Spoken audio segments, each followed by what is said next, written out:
Heintz Boy Garage is the show to watch. If you don't like me, you can suck.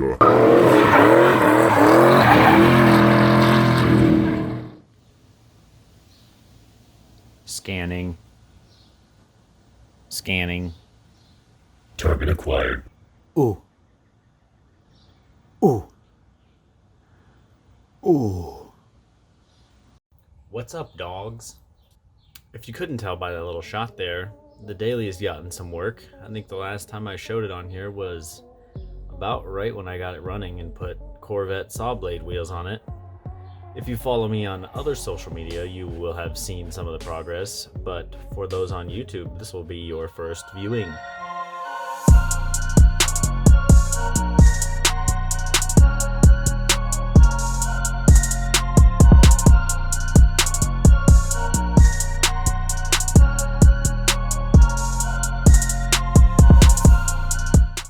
To give you kind of a demonstration on how that went, I have put together a small video for you.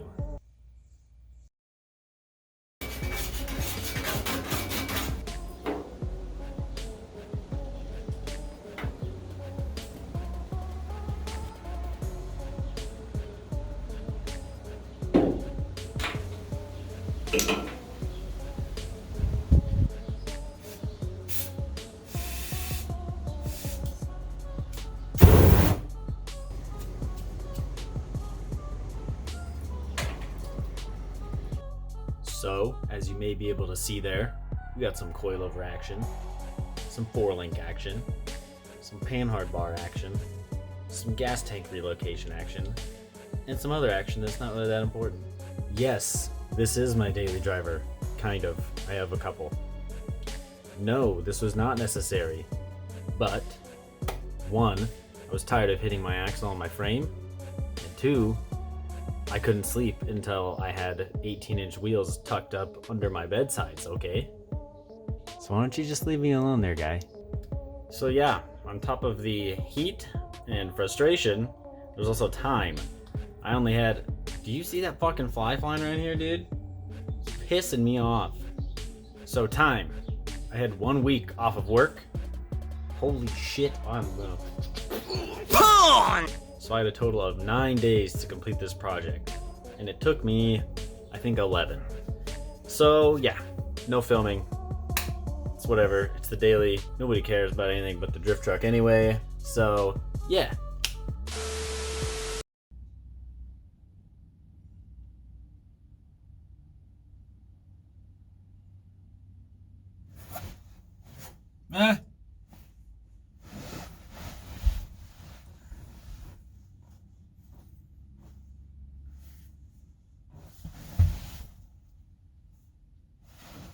I'm here in the beginning of this video to tell you I ramble too much, and I will interject myself when I see fit. So, enjoy.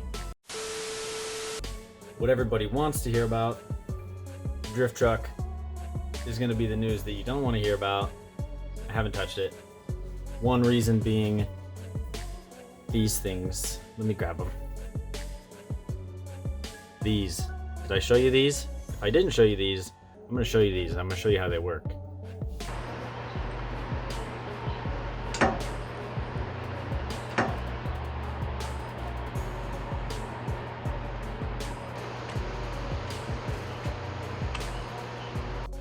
So now that you know how these work, these are made out of plastic.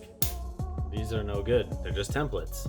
So I contacted a friend of my brother's, who is a mutual acquaintance, I guess, and I am working on getting these plasma cut out of 3/16 steel. So this is on standstill for a little bit. In the meantime, I really want to go drifting. I spectated a drift event called ND Drift with some of my buddies. We had Spencer's S13,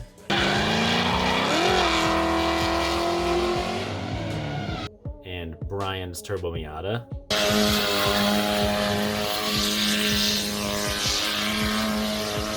And and that track is freaking awesome. It was a blast to spectate, it was a blast to ride passenger in cars, and I would like to drift that track this year. So right now, it's like July 23rd or 24th or something.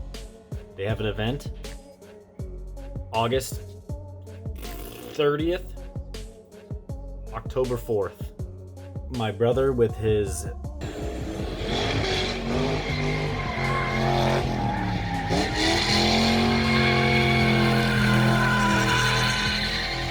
.302 RX-7 is going to try to make both of them. Dustin with his Turbo Miata is going to try to make the October event. And I am trying to make the October event myself as well. So the original plan was try to get this thing slapped together by October, which is doable, question mark. But there's things that I do not want to half-ass. I want to redo. We get it. You don't want to rush the drift truck. Moving on. So October is looking like a stretch for this thing. So I want to buy another car. I want to buy a thrash car. I want to buy a thrash car. I want to buy a thrash car. And I did end up buying a thrash car, a BMW 328iC. I took this van, my Power Stroke Econoline, and I got a U-Haul trailer, and I got some seat time. The car ran pretty good, steered not very good. I could make a list of excuses there too, but here is the only video that I have of the whole 3-day weekend.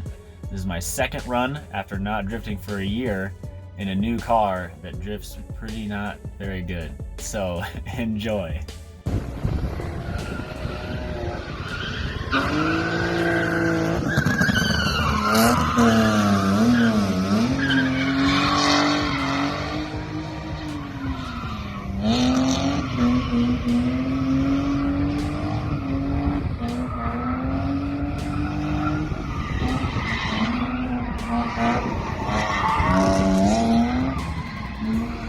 I don't have any footage working on that thing because it's not really worth it.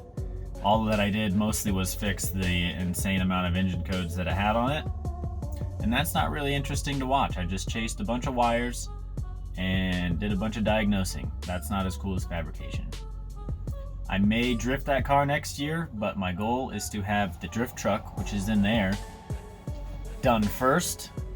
But the E36 will be a backup, and I do need to put some work in it to get it steering correctly and not having an insane amount of snap oversteer.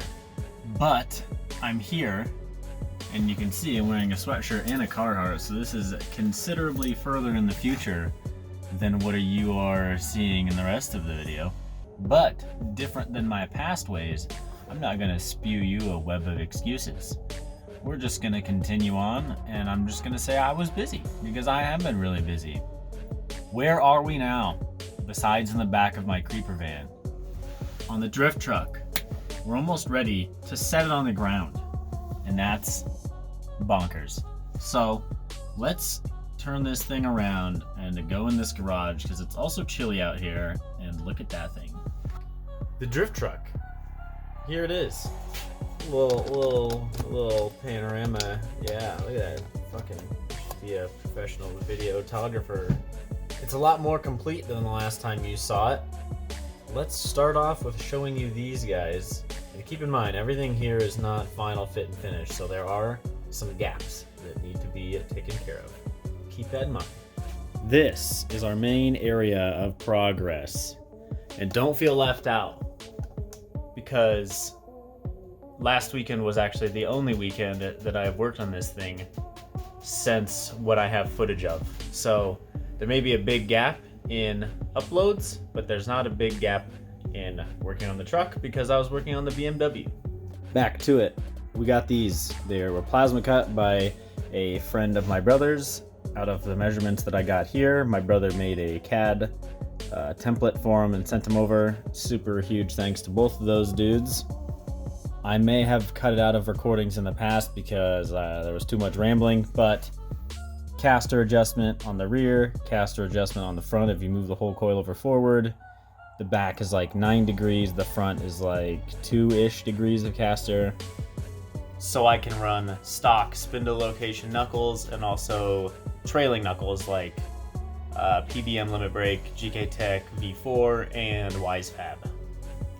And there is the camber adjustment as well. I just went with the same measurements as the stock top hats there. So now kind of comes the difficult part where everything relies on everything else. So the alignment needs to be spot on, which means these need to measure identical height, distance apart from the center, all of that. Everything's gotten rusty from sitting, so I need to wire wheel everything that I'm gonna weld. I gotta weld these little base plates in, these little fillers in. Then I think I can weld in these, and then it kind of is just going from there.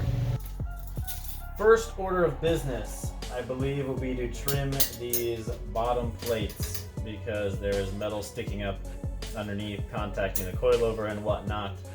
I'm going to try and get everything centered, and then mark these plates and cut them, and tack them back in, and see where that puts us.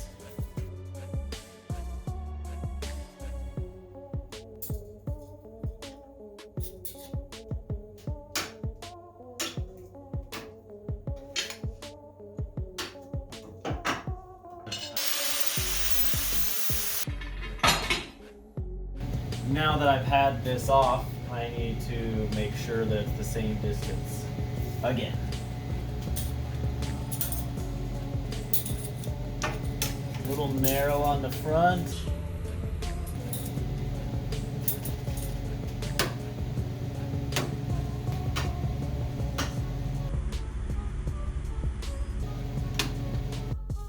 I've already marked the passenger side. So I'll mark this one and get this plate trimmed out.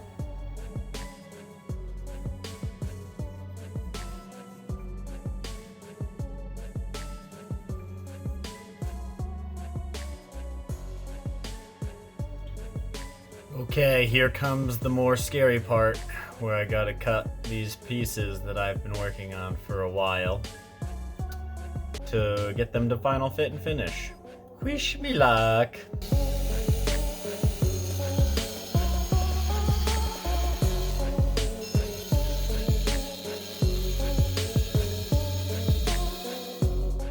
I'm gonna measure everything one more time, maybe 2 more times even.